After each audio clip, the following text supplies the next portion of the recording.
Hi everyone, my name is Jessica Cruz. Unfortunately, Dr. Zetlin was unable to join us during the recording of the session, but we thank you for joining us here today.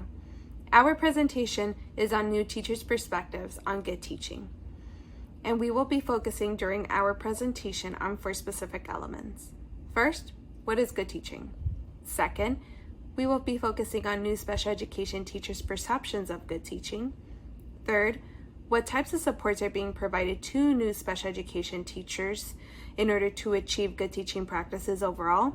And finally, how does self-efficacy impact special education retention rates? Overall, when we look at our participants' demographics, we see that our participants have received their preliminary state credential. And in their preliminary state credential in the state of California, they have 5 specific specialty areas that they're able to focus on. And those are mild to moderate, moderate to severe, early childhood special education, visual impairments, and physical and health impairments.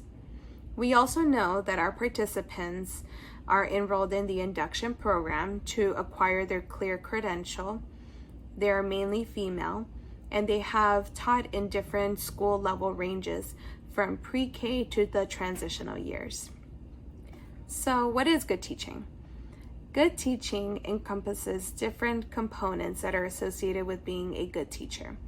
According to our participant responses, good teaching practices and being a good teacher ranges from lesson planning, student engagement through UDL and multimodal learning, culturally responsive classrooms in order to strengthen student-teacher interactions and relationships, inclusive classrooms, behavioral management, professional growth development and perceptions, collaboration with other stakeholders, student successes, parental involvement, and last but not least, clerical management. And for the purpose of our presentation, clerical management is defined as any affairs related to IEP and case management affairs, in addition to time management. So when we take all these components together and include new special education teachers' perspectives of what good teaching is, it is important to recognize the fluidity of these perceptions may have, because they do depend on prior background knowledge, experiences that they had as interns, or even pre-service teachers, and even the mentorship they received at their respective school sites. Overall, our participants indicated that formal performance evaluations, resource and emotional support, collaboration through various stakeholders such as mentors, coaches, paraprofessionals, and support providers, and parental involvement were sources of support provided by their employing schools. Specifically, 37.5% of all responses indicated that professional development was a main source of support in supporting and promoting good teaching practices within their respective schools. And overall, when we look at good teaching and how does that look like in the classroom, we know that individuals learn and build their self-confidence and teaching practices from collaborating with others, as well as their past and current experiences within social educational settings. So when we specifically look at educational contexts, new teachers' beliefs in their self-efficacy is important, as it determines their willingness to persist, seek, and achieve a task, the amount of effort and time that will be devoted to this particular task, and also their resiliency when they're facing barriers in their journeys and within their first several years of teaching.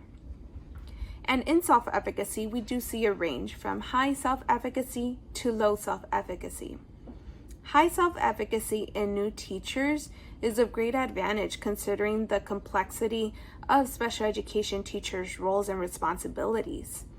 With the assistance of support providers, new teachers must actively engage in learning opportunities in order to build their self-perception and also envision themselves as competent beings when a challenge or a task is presented itself in the classroom or school setting. As new teachers continually master these experiences, self-reflection is important.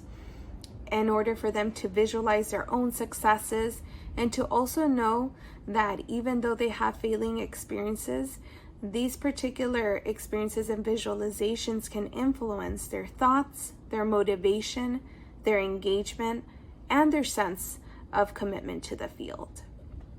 Conversely, when we look at lower self-efficacy levels in new teachers, it could be detrimental to their growth and development. And although fluctuations in self-confidence occurs in new teachers generally, we do know that those who identify themselves with having low self-efficacy levels feel underprepared, are less likely to approach difficult tasks, and even possess lower task analysis processes when evaluating obstacles and barriers throughout their first several years within the field. Therefore, their resiliency is undermined due to not having much success early on in their careers. And for this, it may contribute to a lower sense of commitment, and their past setbacks may shape their thoughts, motivation, and behaviors within the educational context.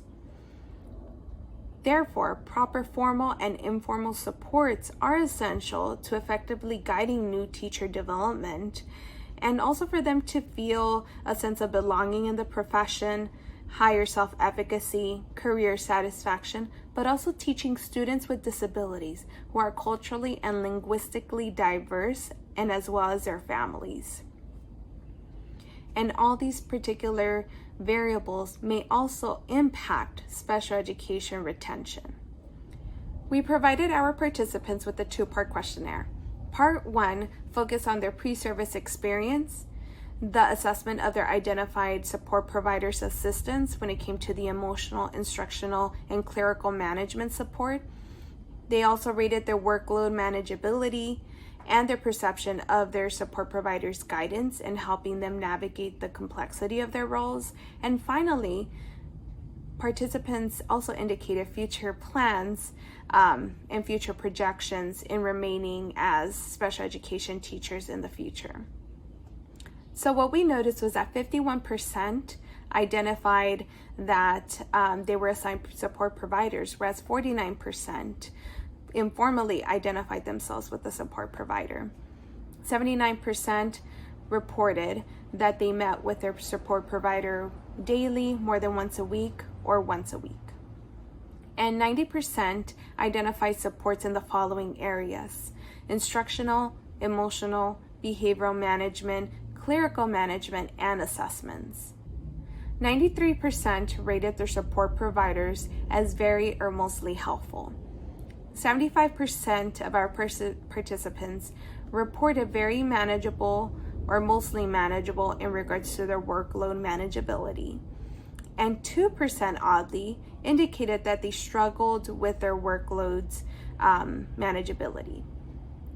And in the last section, 98% of our participants indicated that they plan to remain in the field 3 years from now, which is great findings. Part 2 of our questionnaire focused on the elements pertaining to good teaching, and in particular, our participants indicated that lesson planning, student engagement, culture, classroom management, professional growth, teacher attitudes, perceptions, and attributes, and collaboration were essential for good teaching practices. In addition to this, Part 2 also focused on the types of supports, challenges, and successes related to their responsibilities and roles.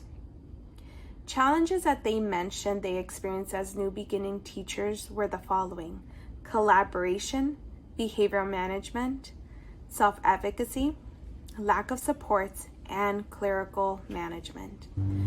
Collaboration and clerical management were the top 2 challenges experienced as new teachers in their respective school sites. And this is very distinct to what was reported in Part 1.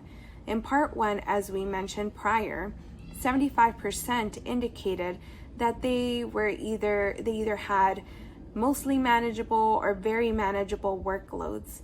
And in the second part of our questionnaire, we noticed that a lot of the participant responses indicated that Those were the top two challenges that they experienced, one of them being their workload manageability. Therefore, there is a discrepancy in regards to what was reported in part 1 compared to part 2.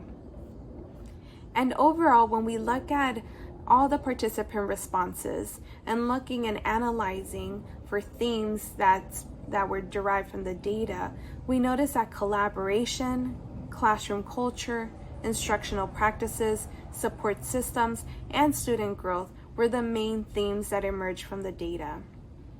The study increases our knowledge of the impact that support providers have on new special education teachers' perceptions on good teaching, and as well as their commitment to remain in the field. However, we acknowledge that challenges currently exist in teacher preparation, teacher induction, and district in-service programs.